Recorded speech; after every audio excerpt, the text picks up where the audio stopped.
everyone, welcome to my channel. Today I'm going to be talking about my home. So this is my home. I live in a mobile home and I want to dispel the rumors and the myths around living in a mobile home. Mobile homes have always been thought of as dirty, even trashy. We hear trailer trash. Anytime we think about trailer trash or something lower class, we think of a trailer. Now, I'm here to tell you that that's not the case and to dispel those rumors for you and to share with you how a home like this is truly a treasure. So I'm going to be talking to you about freedom. Freedom comes in a lot of different ways. It also can be the opposite of freedom would be to be in some sort of slavery, right? So slavery also comes in the forms of homes and things like that. So I'm going to talk to you about your home. Your home should be a place of safety, a place of refuge, a place that you feel is yours. You're not scared that you're going to lose it. You're not working yourself to a bone just to have it. So it has to be a place that has a bit of a balance. Yes, you have to work to maintain your home, but it shouldn't be something that is draining your energy and your freedom out of your life. So I've talked about my home and I've said that I've lived here for about 10 years. Prior to that, I lived in apartments and then I also purchased my own home and I had a custom home basically that had everything to my specifics that I wanted.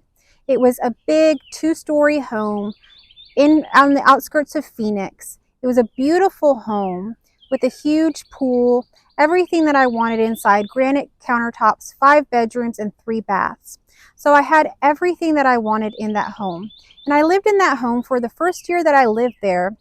I enjoyed parts of that, but then something began to happen. The home began to feel very empty, very lonely, very big. At times, my husband would be upstairs and I would be downstairs. As a matter of fact, that was actually most of our time. We were very separate in that way, and the energy did not flow in that home in a very healthy way. At the time, my daughter was small and she couldn't just go up and down the stairs, on her own without getting hurt and things. So she also spent the majority of her time downstairs. So there was this division in the home just right away because of the dynamics of the home being separate in its 2 stories and in its size. Now, this is not to say that any 2-story home cannot be a cozy, good home for you. Anything can work for you, but I'm going to be sharing my experience. I actually prefer a smaller home, and that's just particular to this being. So after being in that home for a while, I began to realize some of these things. And I began to yearn for the times that we lived in apartments, because prior to the time that we had this home, we had been living in apartments. This was our first home that we purchased. So I began to kind of yearn for that. And as a matter of fact, at the time, my husband that I had at the time, I mentioned to him that I would just love to live in a mobile home. That actually was something that I had always wanted. I don't know why that was the case, but for whatever reason, I've always wanted to live in a mobile home. Even when I was a younger person, it just seemed to me like something interesting to me. So that was what came through my mind at that time. Now, a little bit later, I got a divorce from the husband that I had at that time. Now, after that, I went back to starting to live in apartments. I stayed with my parents for a little bit, and then I lived in an apartment. And it felt very good to me. Now, after that, I began to look for a home to purchase. The first home that I purchased on my own after the divorce was, I would call it a tiny home. It was under 800 square foot, so about 720 square foot. It was actually a 1-bedroom that I later converted to a 2-bedroom. And this home was just perfect for my daughter and I. It was just the right size, and we were right next to each other. Actually, our walls were, her room was on this side and my room was on this side, dividing the wall. And so I could even hear her at night and things. So at her age, at that time, this was the perfect home for me. So we're always having to find the perfect home for us. If we find there's a disbalance or something in our environment that just isn't working for us, we can begin to tweak it. Of course, you can always renovate your home. You can always change things in your home. Or we begin to seek out those things that better align to us, rather than staying put in something that is not meant for us. To be honest with you, if I wouldn't have gotten the divorce that I got with my first husband, I would have stayed in that home and probably stayed until the mortgage was paid off, which was probably a 30-year mortgage. So this would have been the case. And truly, within that first year, I was already knowing that this was not the home for us. But yet we had already purchased the home. We had already put all our down payment money. We had already put money and equity into this home already. And we had our job set up and things in a way that everything supported us paying this home. So everything around us, our jobs, everything that we did was now about this home. And so in a way, it becomes a ball and chain for you. It becomes something that you have to maintain in a sort of way that doesn't give you a lot of flexibility. And if you've purchased a home that, for example, requires two incomes to support, then that would mean that your spouse could never stay home and take care of your child. Or if someone got sick, they could never really stay home. Or if, something ever happened in the home, what would happen? So there would be a problem there. Also, homes that are so expensive, how is it that you would have the extra time? Let's say that you have a passion project, that you have a shift in your life, and now you want to change that. You don't have that flexibility there because of the home, because of the job, because of the assignments that you've taken on in your life. So in our life, we oftentimes take on assignments, and I call them assignments because it's kind of like the things that people suggest that we do before we are very conscious of what we are actually choosing for ourselves through our hearts.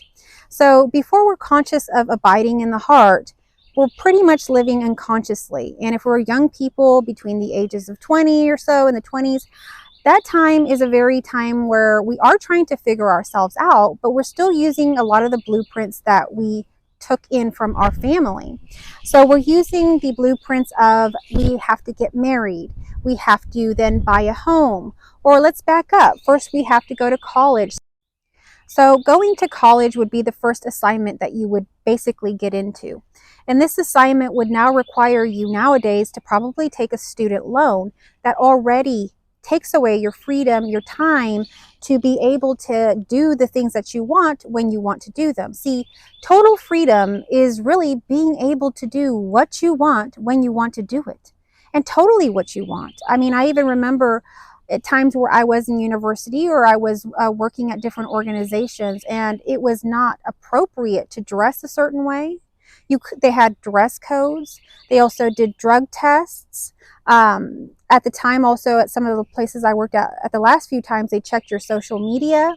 They were cautious about anything. For example, even posting videos around spirituality or psychology could get you in trouble at these workplaces that I worked. Most of the content that I talk about, I can now freely talk about because I'm no longer tied to some of these organizations.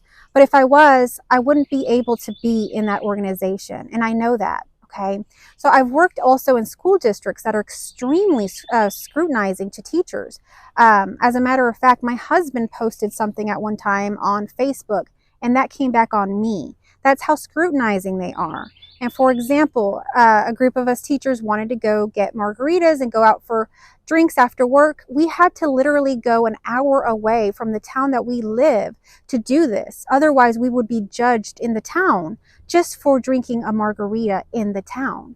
So these are the type of things that take away from your freedoms, okay? So the truth is that we have to kind of look at the whole picture. Have we taken on assignments? Have we now taken on loans? Have we now taken on jobs or careers that maybe our family suggested to us that didn't innately come from us? Maybe this was a family business. Maybe this was just something we fell into, or maybe our family was always pushing us to be a doctor, to be a lawyer, to be these so-called prodigy type careers. So now we end up taking on the assignment of a student loan, a career, a degree, and a career in, let's say, something that we really don't know if we're going to enjoy until we actually get into that workplace and begin to work it. See, I found out a lot of things about psychology, working, and everything in life basically on the job. It wasn't so much in college or in university. It's really at the workplace. And there was jobs that I absolutely did not like. The majority of them I honestly found a lot of problem with. And it wasn't the job itself, it wasn't helping people. That was never the problem.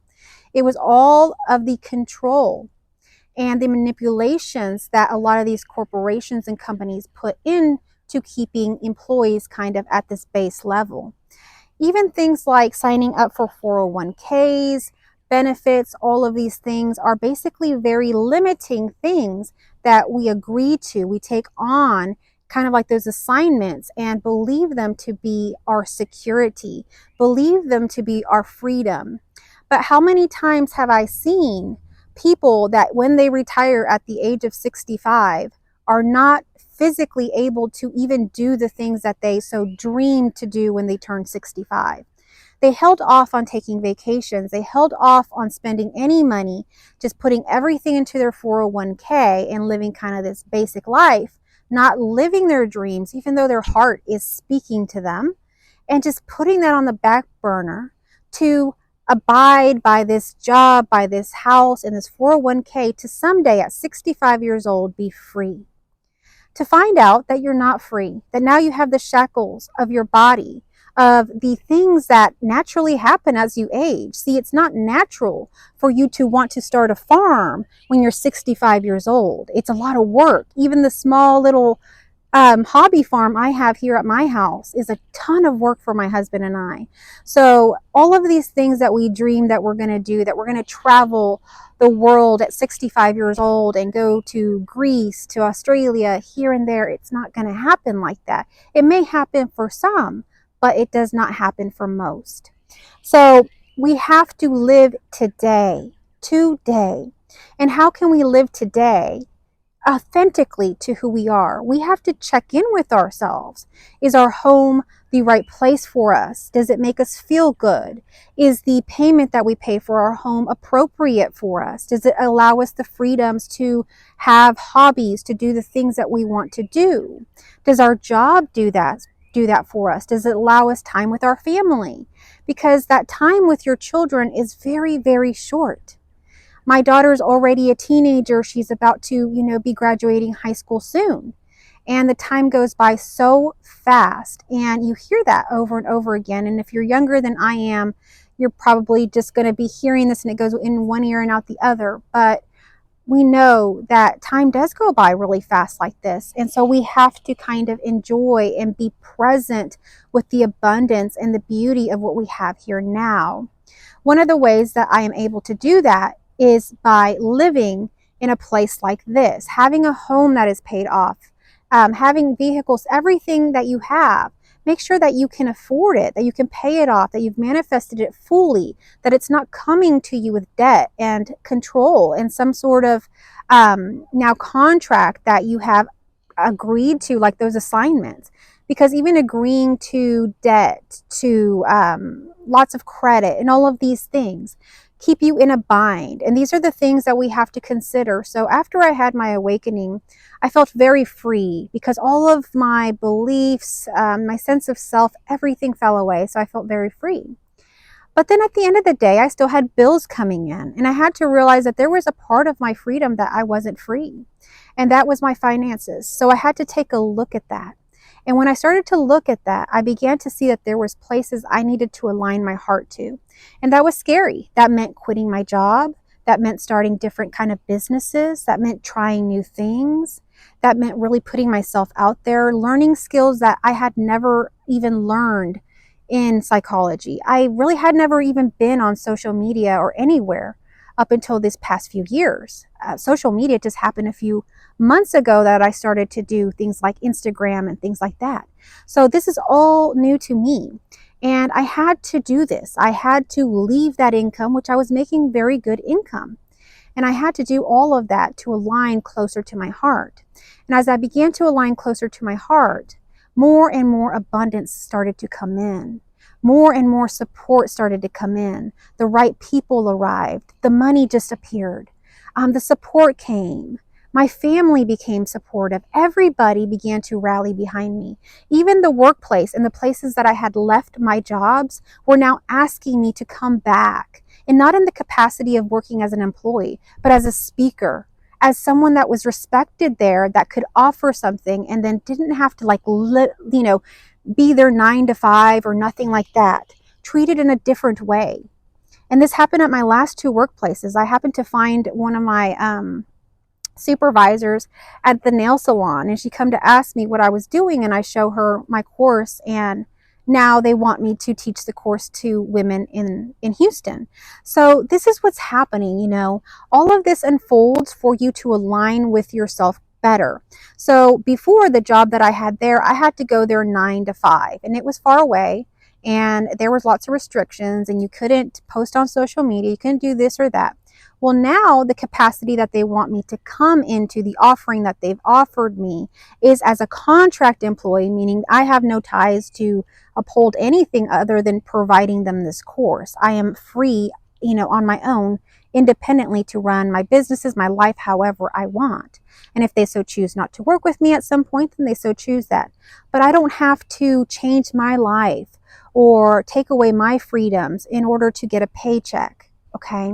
And this is something that evolves. So if you are, or you do find yourself in a job or situation or home that feels like an assignment that's been put on you, that feels like kind of almost like a burden on you, don't feel bad about these things. These things are actually meant to build a bit of endurance, because I look back now on some of the struggles that I had, and they really were always lessons or communications to me for what was to come. So just abide in that and continue to follow your heart.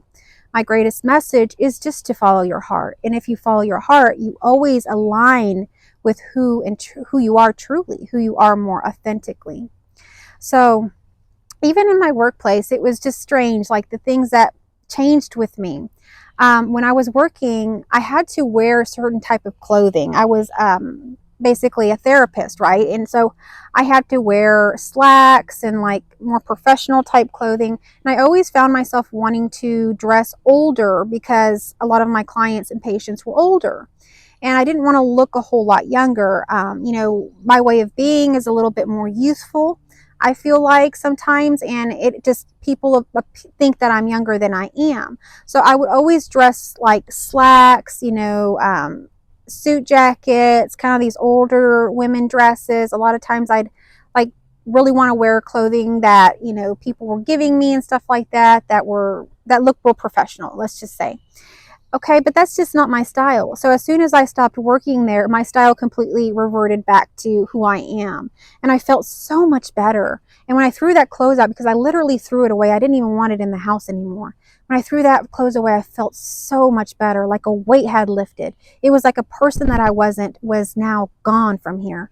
And so if you're in a situation that you're having to basically take on a mask or be someone that you are not, either all the way down to your clothing, to your everything, take a look at that. See how you can align better with your heart, because it can be a very painful situation to live in an inauthentic way like that. It literally corrodes the soul, and it just causes a depression that's deeper than sometimes we can come out of at times. So it's important to always check in with ourselves and not be self-conscious. If we have to move into something like a mobile home, or we have to downgrade our home to allow ourselves to have a little bit more freedom for the time being, that is okay. Because you see, as soon as you downgrade to that thing that's going to allow you more freedom, you'll experience more joy in that freedom, and you'll have more abundance naturally, and your flow will begin to flow again, and you'll begin to have abundance everywhere. Because you see, I live in a mobile home, but my home is the Garden of Eden. I have fruit trees everywhere. My home, every room in my home, my husband has custom done something in there. And we've been part of those projects. We are in this home. We have parties in this home all the time. We have our animals here. We have cows, horses. We've had chickens, bees. We have our garden. We have everything we could ever dream of, and so much more. We have our toys here. We can house anything from RVs, boats, cars, anything we want, we can have it here. So I am living in the Garden of Eden. But someone looking at this video, or just not knowing what I have, within this abundance that has just manifested from me accepting this mobile home, would just think, oh, she's just poor. She's just living in a trashy mobile home. No, my friend, it's so much more than that. I have a trail in the backyard that I know intimately, that I run and walk through every single day. I know all of the mushrooms, all of the wild plants in this area. We pick from the berries and know where everything is here. I can get on my four-wheeler and go miles out to wherever I want. Can make videos out here, be naked out here. I can do whatever I want, dance, anything. That is the freedom that you get when you follow your heart and you're not self-conscious about what other people think. You know, everywhere in my life, I can tell you there was blockages where people said, no, don't do that, don't do this. Everything was a blockage for me with everyone. But I didn't listen to them. I pushed through and I followed my heart at all steps, and it has paid off in dividends. So I encourage you today to, as scary as it seems, follow your heart. I didn't quit my job. I quit my job maybe 6 months ago. And my success up until now with the different businesses I have had has been amazing. So don't be fearful. I am just a normal, average woman living in a small town in Texas in a mobile home. And if that says anything, you can do it too. So I'm here to encourage you every step of the way. And that's what these videos are for. I have nothing but love for you. I love you all.